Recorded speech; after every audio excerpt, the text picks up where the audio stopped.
Sebuah hal berbahaya melompat dari atas kemudian memeluk temannya.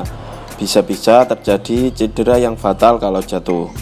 Tapi si Randy ini mungkin mencari kesempatan dalam kesempatan ya. Bukan hal baik juga bolos kuliah, apalagi ketahuan dosen kemudian pura-pura sakit dan langsung aja kabur. Sudah dipastikan bakal dapat nilai E dan akan susah lulus mata kuliah ini. Ibu pemilik rumah makan cerita tempat serem, tapi ekspresinya biasa aja, nggak memperlihatkan kalau yang diceritain tempat serem nggak seperti atuk ya. Adalah sebuah hal aneh, ada penyewaan perahu karet di tempat seram, karena ini bukan hutan wisata ya. Ketika OTW pakai perahu terlihat tidak membawa tas dan perlengkapan, tapi pas sampai di lokasi udah lengkap dengan jaket dan ransel. Apa jaket dan ranselnya ini dikecilin pakai senter Doraemon ya. Berdarah-darah hingga sampai rumah, padahal mereka bisa bersih-bersih di sungai. Kalau sampai rumah posisi seperti itu, kondisi seperti itu, di jalan bisa jadi pusat perhatian.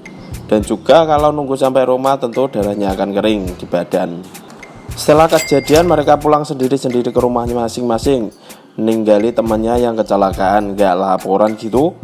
Teman macam apa Anda ini yang hilang di gunung aja laporan ke base camp, ini malah langsung pulang dengan keadaan teman yang sedang kecelakaan. Keluar kelas tanpa pamit sama dosen sudah tentu akan diancam dosen dengan nilai E, sama seperti awal-awal tadi ketika bolos kuliah. Kenapa sih harus laporan dekan? Harusnya sih bisa langsung melapor polisi ya, ada orang hilang. Karena ini Jesse kan sudah tidak balik rumah beberapa hari, kemudian ponselnya pun gak bisa dihubungi. Lah ujung-ujungnya juga dekan lapor polisi, kenapa gak dari awal aja mereka lapor polisi? Vega jatuh dari lantai 2 gak ada yang kesleo gitu atau terasa sakit badannya. Si Vega ini justru malah langsung lari kencang tanpa ada rasa sakit. Yang dirasuki ini kan jiwanya, badannya kan masih tetap asli punyanya Vega, bukan punyanya hantu ya. Kenapa gak dikejar terus sih Ray? Malah berhenti teriak-teriak manggil nama Vega, kemudian putar balik ke rumah dan tidur. Kalau dikejar terus kan pasti gak akan kehilangan jejak Vega. Randy ini sedang diganggu hantu, tapi masih sempat-sempatnya kepikiran hidupin kamera buat konten, bukannya malah berdoa.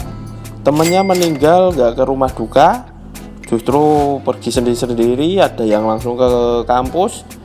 Temen macam apa Anda ini? Ini lagi lah ya, jatuh dari lantai 2, kena kaca juga, tidak ada luka sama sekali. Oh ya, mungkin kebal juga seperti Vega. Tanpa membuka pagar rumah, mobil Vega ini bisa keluar rumah.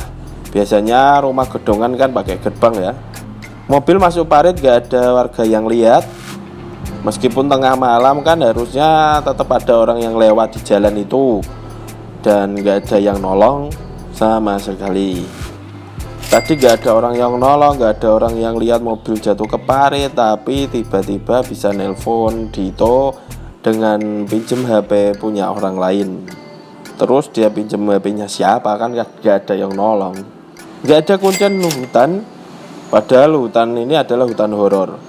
Di gunung aja ada kuncinya loh. Itulah beberapa keanehan-keanehan di kehidupan film Alaspati. Ya semoga maju terus perfilman Indonesia.